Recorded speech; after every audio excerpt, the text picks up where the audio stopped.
Well, for additional analysis then on these latest developments, Rina Bassist joins me on set. She is the international correspondent for the Israel Public Broadcasting Corporation and also a contributor to Al Monitor's Israel Pulse. Thank you very much for joining us today, Rina. So is Israel's political class then united behind Netanyahu in this war on Iran?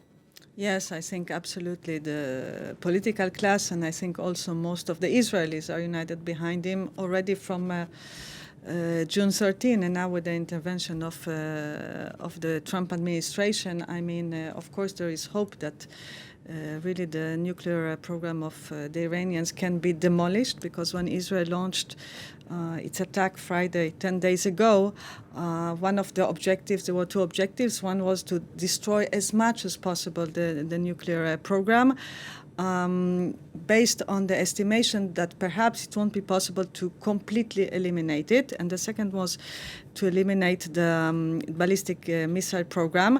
Now we are in a completely different situation where it could be possible to eliminate it completely with these American strikes on Fordo and the other nuclear sites.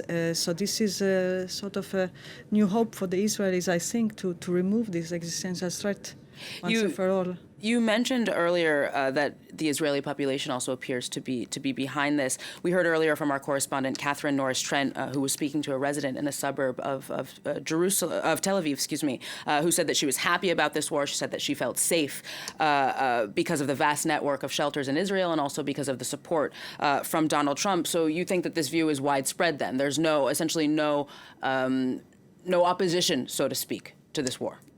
I think there is no opposition in general, but of course the level of tension and fear is very high. I mean, these are very, very difficult times for Israelis, and not in a relative way. I mean, when you look from these last 19 months since October 7, Israelis have known very difficult moments with rockets and missiles, either from Gaza, coming from Gaza, or from the north, fired by Hezbollah, not to talk about the Houthis.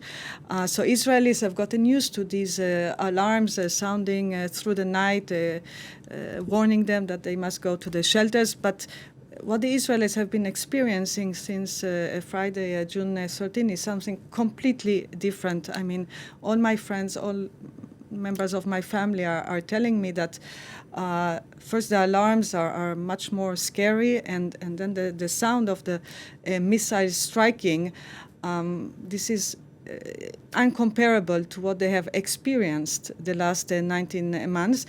And we also see that during all these months there have been so many alarms, so many sirens warning about the rockets. At some point, many Israelis just didn't pay much attention, and not every time there was an alarm they would go into the shelter and said, oh, okay, maybe it's not that serious, it's just a rocket. For us it sounds incredible, but people just couldn't take it anymore. But now, these past 10 days, I mean, the threat is so much greater, and we have seen the number of victims and the colossal damage caused to many buildings, that the Israelis are taking these alarms, the threat of the ballistic missiles, extremely seriously.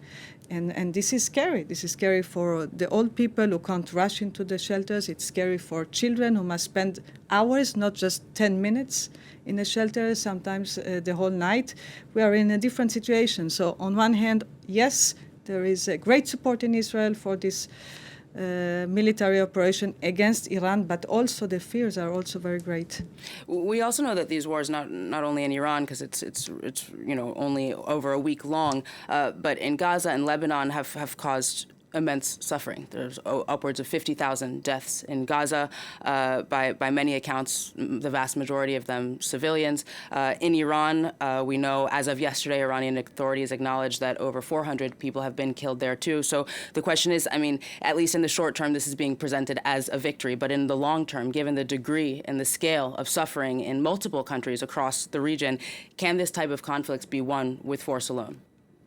First of all, I think you have to separate the two fronts. I think when you talk about Iran, we are talking about a regime that has been threatening Israel since 19 79, since the revolution, threatening that one of its main goals is to eliminate the state of Israel. So in a way, I think generations of Israelis have grown with this sentiment that the conflict was unavoidable, and especially since 2019, when President Trump at the time broke out of the deal with Iran. And now we're in a situation where this inevitable conflict with Iran, we have it. It's here. We are experiencing it. So, of course, it's absolutely terrible that the Iranian people are suffering. And I do believe that for the Israelis, they don't feel that they are at war with the Iranians. On the contrary, during the manifestations, the demonstrations that took place in Tehran at the time, there was a lot of sympathy, a lot of solidarity in Israel with the Iranian people, with the Iranian women, of course. And in a way, the two people are also very similar. So that's, I think, very important to highlight, that the war is really between Israel and the regime of the Ayatollahs, not with the Iranian people. But then there is, of course, the question of every military operation. It must be accompanied by a diplomatic process if we want to really to reach an end. And the question on the table is, will the Iranians accept to enter negotiations? Because since Friday, June 13, the Iranians, responding to the proposal of Mr. Trump to come back to the negotiation table, they kept saying, yes, of course, we will come back, but only if Israel stops bombing. Mr. Trump said, no, you have to come back without any conditions. I don't know if they will change their mind now. A lot will depend on that. And at the end of the line, the fate of the Iranians, it's in the hand of their own regime, their own repressive regime. One must admit that. You're saying that the Iranians have not come back to the table, but the foreign minister just said we were yesterday at the table with the Europeans, and that's when the U.S. attacked us. He said that they were talking. How does Israel, it seems that after this attack overnight, the Iranians remain on the same line. They say that it's their right to enrich uranium and that they won't budge from it.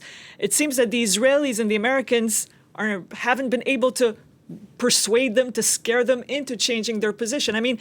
Is it necessarily the fact that Iran moves these lines, abandons the right to enrich uranium? Is that the only thing that the Americans and Israelis would accept? That the only way that you would think, the Israelis would think that Iran has accepted to talk is that it abandons its right to enrich uranium? Well, there are a lot of questions in this one question. First of all, I think for the Israelis, the fact that there was the meeting in Geneva between the Iranian minister and the three European ministers and Madame Callas of the EU, that was not a negotiating table. Okay, there was a meeting and it was good that the Europeans reached out trying to establish some dialogue, but at the end of the line it gave very little because the Iranians are sticking, as you rightly said, they are sticking with the same positions. So what does it mean that there was a meeting? It does not mean that there were negotiations. Of course, we see very clearly that the Europeans did not manage to persuade the Iranians to come back to the negotiation table with the Americans, because at the end of the day, it's the talks are being held with the Americans. The Europeans have always been, since the beginning of these talks that have been ongoing for several months, the Europeans were out of the picture. So that's one thing. For the Israelis, there was no negotiation table. Now, we have to admit that for the Israelis and for the Americans, the two governments are perhaps seeking a different outcome, because Israel from the beginning said the only outcome we can agree to is the Libyan model, meaning a complete dismantlement of the Iranian nuclear program. The Americans, they said something different. They put several proposals on the table. They said either, let's say, you stop completely now, and maybe, the enriched material, we will move it elsewhere. There was a proposal that maybe it will be moved to Russia, and then there was another proposal saying that yes, maybe you can have civil nuclear capabilities and you will get the enriched material from another country. So the Trump administration and the Netanyahu government were not exactly on the same line, and now we have to see where it's going. I'm assuming that after these strikes by the Americans, the Trump administration will toughen its stance, because the whole idea is to weaken the Ayatollah regime so that they agree to what the Americans want. And why bomb them if you don't want to present a tougher negotiation stance to begin with? So let's see, first of all, if the Iranians agree to come to the negotiation table. Let's see what sorts of conditions they will put to enter this phase of renewed talks. And then what sort of proposal the Americans will be putting on the table. I find it hard to believe that they will put exactly the same proposal they have presented before they started striking. That's unfortunately all we have time for. Thank you very much to both of you, Rina Bassist and Shirley Sitbon.